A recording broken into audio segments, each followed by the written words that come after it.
नमस्कार, मैं केएस मिश्रा स्वागत करता हूं आप सभी का। जी हाँ, मैं आपके लिए एक बहुत महत्वपूर्ण न्यूज़ लेकर आया हूं, वो किसी और से नहीं है, वो है C-295 एयरलिफ्टर विमान से। मेड इन इंडिया एयरक्राफ्ट से है, जो भारत के आत्मनिर्भरता का सूचक है। आपसे इसके बारे में पहले भी बातचीत की जा चुकी है, जब स्पेन और भारत के बीच में इसको लेकर डील साइन हुई थी। तो जिसमें से आत्मनिर्भर भारत के तहत जो विमान यहाँ प्रोडक्शन होना था जिनका, उनसे संबंधित बड़ोदरा में इनॉग्रेशन हुआ है। और आखिरकार क्या उसमें इंपॉर्टेंट अपडेट है, उस पर पूरा डिस्कशन करेंगे। आपके लिए ये क्लास प्रीलिम्स के साथ साथ मेंस के लिए भी बहुत महत्वपूर्ण है, इसको ध्यान रखिएगा। और इसको आप मेंस में भी कोट कर सकते हैं और साथ में प्रीलिम्स में भी इससे संबंधित सवाल आ सकते हैं। C-295 एयरक्राफ्ट से multi role tactical airlifter aircraft है, बहुत इंपॉर्टेंट है। भारत की जो क्षमता है, जो भारत का एयर डिफेंस सिस्टम है, उसमें ये चार चांद लगा देगा। तो आइए बात करते हैं कि आखिरकार ये एयरक्राफ्ट क्या है और कैसे ये भारत की स्थिति को और ज्यादा मजबूत बनाएगा। इन सभी पे बहुत डिटेल में बात करते हैं।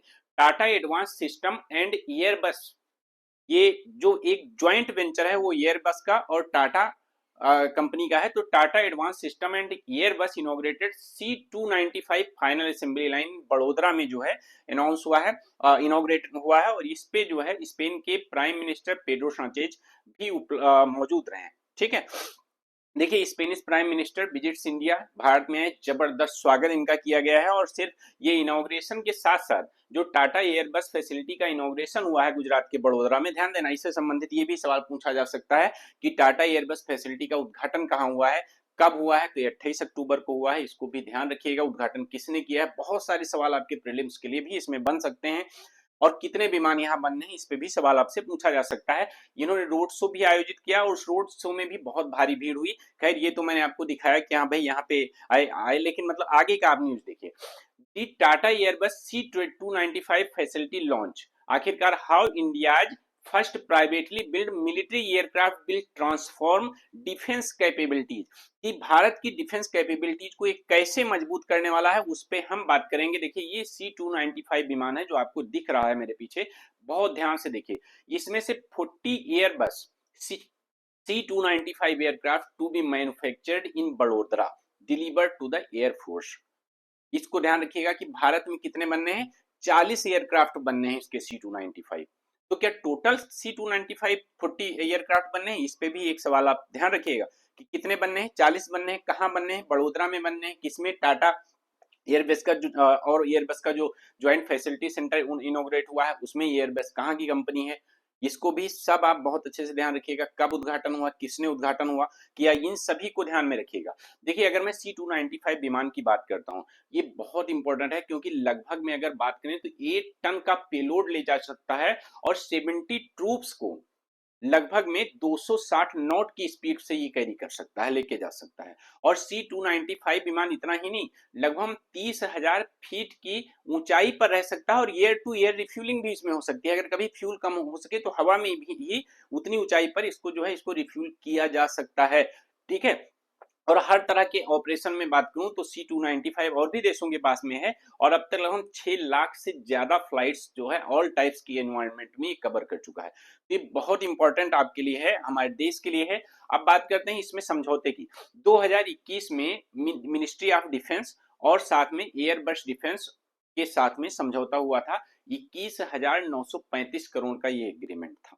ठीक है, और इस 21,935 के एग्रीमेंट में टोटल जो एयरक्राफ्ट बनने थे वो कितने बनने थे, वो 56 एयरक्राफ्ट बनने थे, जो भारत का जो बहुत पुराना हो चुका है AVRO 748 प्लेन को रिप्लेस करेगा। इन प्लेन्स को C-295 से रिप्लेस किया जाएगा। टोटल कितने, 56 C-295 विमान बनने हैं। इसमें से क्या होगा, भारत ने कॉन्ट्रैक्ट किया कि भाई 16 तो स्पेन बना के देगा, इसमें से एक ऑलरेडी डिलीवर्ड हो चुका है तो स्पेन बना के देगा 16, लेकिन बाकी की जो 40 वो भारत का कहना था भाई देखिए हम अपने यहाँ आत्मनिर्भर भारत के तहत 40 जो है बनाएंगे, अपने यहाँ पे बनाएंगे। इसके सारे पार्ट्स भी लगभग मोस्टली ज्यादा से ज्यादा पार्ट्स भी भारत में बनाए जाएंगे और फिर इसको असेंबल्ड भी भारत में ही किया जाएगा बड़ोदरा में। ये बेसिकली, और जो पहला एयरक्राफ्ट है जो भारत में असेंबल्ड होगा, कंप्लीट होगा, वो 2026 तक जो है भारत में पहला हेलीकॉप्टर। देखो स्पेन में जो 16 बनने हैं उसमें से ऑलरेडी जो है एक की डिलीवरी जो है भारत को सौंपी जा चुकी है। लेकिन जो भारत में बनने हैं उनमें से पहला एयरक्राफ्ट 2026 तक तैयार हो जाएगा। और ये भी पॉइंट याद रखिएगा, फैक्ट है आपके लिए। और साथ ही जो टोटल 40 हैं उनका टारगेट है कि 2031 तक बना के उनको एयरक्राफ्ट को एयरफोर्स को सौंप दिया जाएगा। ध्यान दीजिएगा। देखिए ये, अब इससे क्या होगा, देखो जो यहाँ पे ज्वाइंट फैसिलिटी सेंटर इनोग्रेट हुआ है, लगभग में उम्मीद है कि 3000 डायरेक्ट जॉब और 15,000 इनडायरेक्ट जॉब वहां पे क्रिएट होंगी। ठीक है, तो ये भी कहीं एम्प्लॉयमेंट से भी आप इसको रिलेट कर सकते हैं। और जो फर्स्ट एयरक्राफ्ट है वो 2026 तक बड़ोदरा फैसिलिटी सेंटर से बनके तैयार होगा और सौंपा जाएगा। ये एयरक्राफ्ट है। आप देखिए, अगर मैं इसके बारे में कुछ आपको दिखाना चाहूंगा तो ये बहुत ही बढ़िया एयरक्राफ्ट है। क्योंकि आप एक चीज ध्यान रखिएगा कि देखिए, इस एयरक्राफ्ट से नो डाउट भारत की जो क्षमता है वो काफी ज्यादा बढ़ेगी।